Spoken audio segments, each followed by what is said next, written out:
أعوذ بالله من الشيطان الرجيم بسم الله الرحمن الرحيم الحمد لله رب العالمين والصلاة والسلام على أشرف الأنبياء والمرسلين নাজরানে গ্রামী আসসালামু আলাইকুম ওয়া রাহমাতুল্লাহি ওয়া বারাকাতুহু। সর্বপ্রথম আমি আপনাদের সকলকে পবিত্র মাহে মুবারক রমজানের মোবারকবাদ পেশ করছি।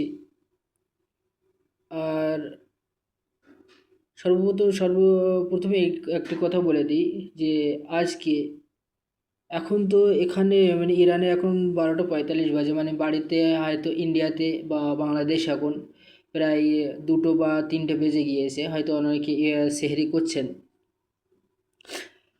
যেহেতু আমি আজ পুরো কনফার্ম ছিলাম না যে আজ রোজা হবে কি না, সেই জন্য আমি দিনের বেলা ভিডিওটি করতে পারিনি। সেই জন্য এই রাত জেগে এখনই করছি আমি ভিডিওটি। খুবই গুরুত্বপূর্ণ ভিডিও, অবশ্যই শেষ পর্যন্ত দেখবেন। আজকে আমি জাস্ট 2টি বিষয় নিয়ে আলোচনা করব ইনশাল্লাহ। প্রথম বিষয় হচ্ছে সেহরি সম্বন্ধে আলোচনা করব, দ্বিতীয় হচ্ছে ইফতার সম্বন্ধে। তো সেহরি সম্বন্ধে বলা হয়েছে যে সেহরি খাওয়াটি কতটা গুরুত্বপূর্ণ বিষয়, ইনশাল্লাহ প্রথমে এই বিষয়টি বর্ণনা করব। যে বর্ণনা হয়েছে বা লেখা হয়েছে, আমি জাস্ট কয়েক জায়গাতে আমি দেখেছি, অনেক বই খুঁজে খুঁজে আমি দেখেছি, যেখানে বলা হয়েছে যে সেহরি খাওয়াটি খুবই গুরুত্বপূর্ণ একটি বিষয়। যদি আপনার কাছে এতটা সময় না থাকে যে আপনি সেহরি পুরো খেতে পারবেন কি না, তো সেখানে বলা হয়েছে যদি এতটা সময় বার করে নিন যে একটি খোরমা খেয়ে আপনি জল পান করতে পারবেন, ব্যাস এতটা যদি সময় থাকে তা আপনি একটি খোরমা খেয়ে জল পান করে নিন। তার কারণটা কি?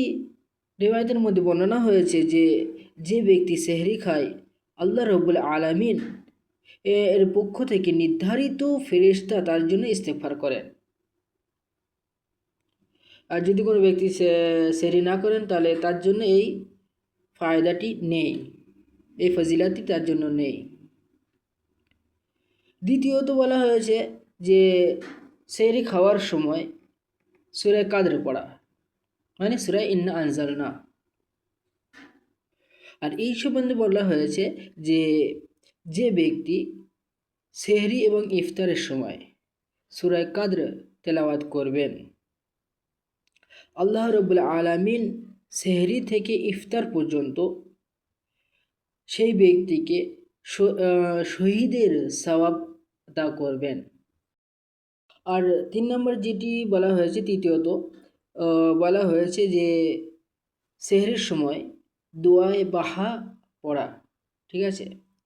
দোয়ায়ে বাহা আপনি যে কোনো দোয়ার বইতে পেয়ে যাবেন, বা এখন ডিজিটাল যুগে বিভিন্ন অ্যাপ্লিকেশানস বের হয়েছে দোয়ার, তাতে আপনি অবশ্যই পেয়ে যাবেন।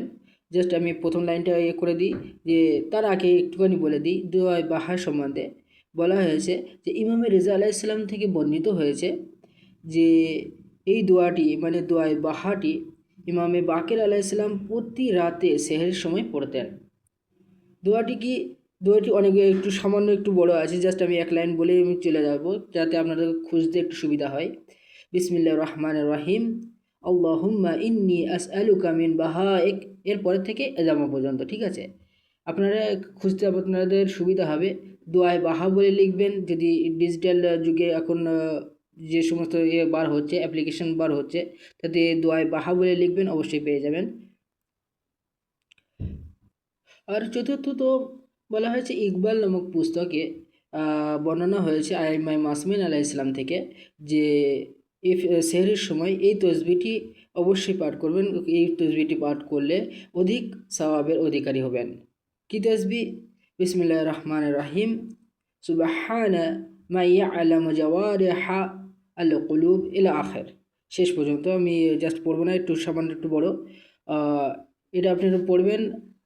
আমি জাস্ট ইশারা করে দিলাম, অবশ্যই আপনারা দেখবেন, এবং যদি এই দোয়াগুলি পেয়ে যান তাহলে আমার জন্য খোদার কাছে অবশ্যই দোয়া করবেন। সেহরির সম্বন্ধে যতটা যা বলেছি ইনশাল্লাহ যথেষ্ট হয়ে যাবে। এবং আমার যে দ্বিতীয় বিষয় সেটা হচ্ছে ইফতারের সম্বন্ধে। তা খুদি কোরআনে মজিদের মধ্যে খোদাবন্দে আলাম ঘোষণা করছেন, বিসমিল্লাহির রহমানির রহিম, সুম্মা আতিম্মুস সিয়ামা ইলাল লাইল, তোমরা রোজাকে সম্পূর্ণ করো রাত পর্যন্ত। লাইল মানে রাত পর্যন্ত। আপনি যেখানেই দেখবেন আরবি ডিকশনারি, লাইল মানে রাত পর্যন্ত। এবার রাত কখন থেকে ঘোষণা হয় সেটার বিষয় আলাদা, ঠিক আছে? এই সম্বন্ধে অনেকগুলি রেওয়ায়েত আছে, তার থেকে একটি বা দুটি রেওয়ায়েত আপনাদের সামনে আমি বর্ণনা করব ইনশাআল্লাহ। হ্যাঁ, এবার দেখা যাক শরিয়াতের মধ্যে লাইল শব্দের মানে কি দেওয়া হয়েছে। এখানে বর্ণনা করা হয়েছে যে পশ্চিম আকাশে সূর্য অস্ত যাওয়ার পর থেকে, মানে পরে পূর্ব আকাশ থেকে অন্ধকার ঘনিয়ে আসার যে সময়টা, সেই সময়কে লাইল বলা হয়েছে আরবি শব্দে, ঠিক আছে? এবং এই এতটা দূর পর্যন্ত আপনাকে অপেক্ষা করতে হবে কমসে কম। এখানে বলা হয়েছে যে ইফতারের সময় আপনাকে অবশ্যই ইফতারের দোয়াটি পড়তে হবে। দোয়াটি কি? বিসমিল্লাহির রহমানির রহিম, আল্লাহুম্মা লাকা সুমতু ওয়া আলা রিজকিকা আফতারতু ওয়া আলাইকা তাওয়াক্কালতু। তবে এই সম্বন্ধে আল কাফ আমি রেওয়ায়ত করেছেন যে ইমামে হজরতে আলী আলাইহিসসালাম যখন ইফতার করতেন তিনি এই দোয়াটি পাঠ করতেন। কোন দোয়াটি? বিসমিল্লাহির রহমানির রহিম, বিসমিল্লাহি আল্লাহুম্মা লাকা সুমনা ওয়া আলা রিজকিকা আফতারনা ফাতাকাব্বাল মিন্না ইন্নাকা আনতা সামিউল আলিম। আর একটি জিনিস যেটা সব থেকে বেশি ইম্পর্ট্যান্ট বলে আমার মনে হচ্ছে, যে এটিও রিওয়ায়াতের মধ্যে এসেছে যে ইফতারের সময় যখন আপনি প্রথম খাবার মুখে দেবেন, সেই সময় এই দোয়াটি অবশ্যই পড়বেন। কি দোয়া? বিসমিল্লাহির রহমানির রহিম, ইয়া ওয়াসিআল মাগফিরাতে ইগফিরলি। এই দোয়াটি অবশ্যই পড়বেন। এই দোয়াটির অর্থ হচ্ছে, হে উদাও ক্ষমাকারী, আমাকে ক্ষমা করে দিও। আর সেহরির যে সময় যেটা আমি বলছিলাম, যে সেহরি ওর সঙ্গে ইফতারের সময় সূরা কাদর তেলাওয়াত করা খুবই সওয়াবের কাজ। এই সম্বন্ধে এখানে বলা হয়েছে, যেটা আমি আগে বলে দিয়েছিলাম। আর আরেকটি বিষয় যেখানটা বলা হয়েছে যে রোজাদারকে ইফতার করানোর প্রতিও অত্যন্ত উৎসাহিত করা হয়েছে। যদি আপনার কাছে কিছু না থাকে তাহলে আপনি একটু শরবত আর খোরমা দিয়েও আপনি ইফতার করাতে পারেন। এই সম্বন্ধে খুদি রসুল খোদা সাল্লাল্লাহু আলাইহি সাল্লাম থেকে বর্ণিত হয়েছে যে যে ব্যক্তি কোনো একজন রোজাদারকে ইফতার করাবে, সেও রোজাদারের সমান সওয়াব পাবে। আর সর্বশেষ যেটি আমি বর্ণনা করতে চাচ্ছি, যে সেটা হলো যে সৈয়দ বর্ণনা করেন যে রেওয়ায়াতের মধ্যে আছে, যে ব্যক্তি রমজানের প্রত্যেক রাতে এই দোয়াটি পাঠ করবেন, আল্লাহ তাআলা তার 40 বছরের গুনাহ মাফ করবে। কোন দোয়া? বিসমিল্লাহির রহমানির রহিম, আল্লাহুম্মা রাব্বা শাহরে রমাদান আল্লাযী আনজালতা ফিহিল কোরআন ইলা আখির, শেষ পর্যন্ত আছে। আপনি যে কোনো অ্যাপ্লিকেশানে বলেন বা যে কোনো দোয়ার বইতে বলেন, দোয়াটি পেয়ে যাবেন।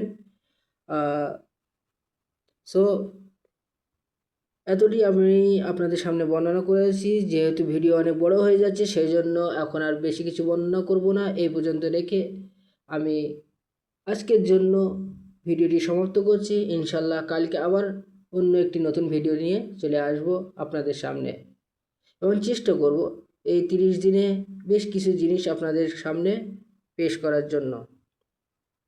আমার জন্য দোয়া করবেন এবং সমস্ত মুমিন ও মুমিনাতের জন্য দোয়া করবেন। ইলতিমাসে দোয়া, আলহামদুলিল্লাহি রাব্বিল আলামিন।